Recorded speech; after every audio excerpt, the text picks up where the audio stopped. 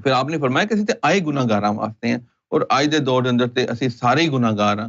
ਅਸੀਂ ਇਸ ਸਾਡੇ ਤੋਂ ਵੱਡੇ ਹੋਰ ਕਿਹੜੇ ਗੁਨਾਹਗਾਰ ਹੋਣਗੇ, ਯਾਨੀ ਕਿ ਅਸੀਂ ਹੈ ਹੀ ਗੁਨਾਹਗਾਰ ਹਾਂ। ਤੇ ਉਹਨਾਂ ਦਾ ਇੰਤਹਾਈ ਕਰਮ ਨਵਾਜ਼ੀ ਹੈ ਕਿ ਉਹ ਜ਼ਾਤ ਇਸ ਦੁਨੀਆ ਦੇ ਉੱਤੇ ਆ ਕੇ ਸਾਨੂੰ ਇਹ ਐਸਾ ਕਰਮ ਫਰਮਾ ਰਹੀ ਹੈ।